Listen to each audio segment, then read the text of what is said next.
Hey, my lovely souls, how are you guys?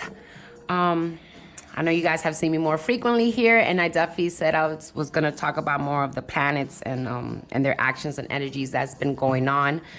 Um, for me today, it is Saturday, aka Sábado, aka ruled by our lovely father, planet Saturn.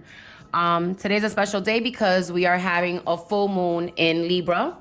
It is Aries season, but Aries polar opposite is Libra.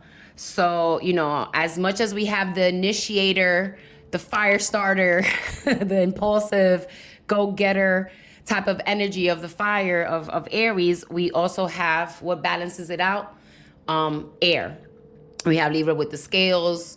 So pretty much we are focusing on, if you know about your birth chart, Libra is in the seventh house, also ruled by Venus.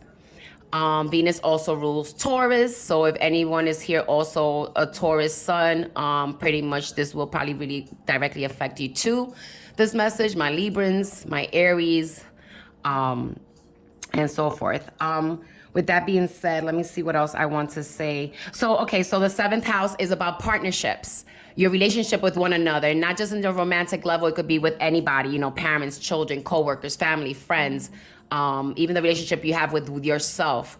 Also contracts, things of that nature, commitments. So again, if you know anything about your natal chart, you could check your seventh house, see what planets are there, see what sign might be in there, whether you have an empty house or full house. For those that don't know, don't worry about it. We'll get into that another day with my videos.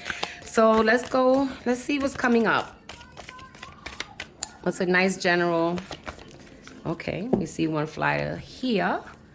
So this one's here for you guys. And then I'll take one of this set over here also. Also with this full moon, full moon in Libra, just know that you might feel like a lot of harmony when it comes to your relationships. And if there are things where you might be like, oh no, Janelle, you bugging. Like I've been arguing and we've been fighting and all this other stuff. I get it because the planets before also was doing some other things when it comes to, Mars and stuff also coming. This is a lot of cards. I'll just take the first one. Was also causing, and depending on your chart too, sometimes these messages may not resonate because you have to definitely know your birth chart a little bit better. Here we go. What do we have here? We have be bold and make the first move. A cardinal moon. Cardinal moon. Which is interesting because Libra is a cardinal sign. So this fits perfectly. Cardinal meaning like, hey, we started off. So we plant the seed. This is where we want to plant it. This is where it's going to go. This is the type of seed that we're going to plant. So they're very, once it's set, you really can change it. You can't really do much to it. It is that type of seed. If you plant a tomato seed, it's not going to turn into a carrot. It is what it is. So that's why sometimes with that Libra energy, it's once like they're set on something, it is what it is. What can you do to change, that? It's pretty much fixed on that. Then I see here moon, totem, cat.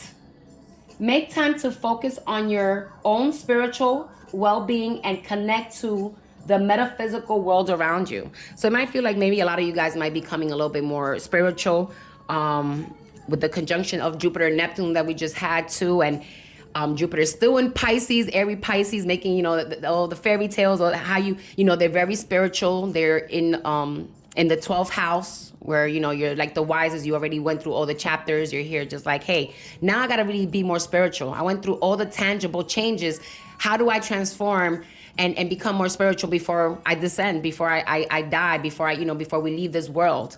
And yeah, I just feel here with this cardinal moon, be bold, make the first move.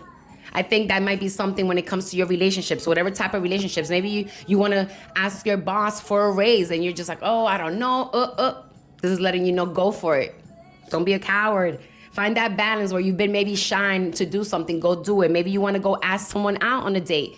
Haven't had the courage. Here you go. This is all just, hey, do it. Why not? And I think it's a good full moon right before our solar eclipse that we're going to have on the 30th of this month too, because usually like it's not easy to do manifestations and it's not really suggested to do any manifestations around those time of eclipses because of when it comes to eclipses, you know, it has to always deal with the light. Whether it's a solar or lunar, it's an obstruction of the light. So imagine if there's obstruction of light, that means that's what? No clarity. It doesn't clear up way for you. So if you're trying to manifest something in weird, crazy energy and the light is obstructive, your manifestations may not come true in the moment, or might even cause some other chaos in your life. So be wary of that, or be aware of that, should I say.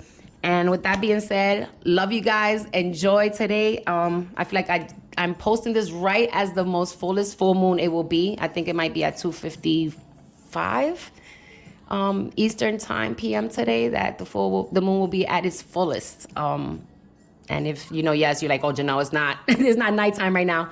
Just think about where the moon might be in another world, and it's showing at its fullest before it shows us its face later. Okay. With that being said, bye guys.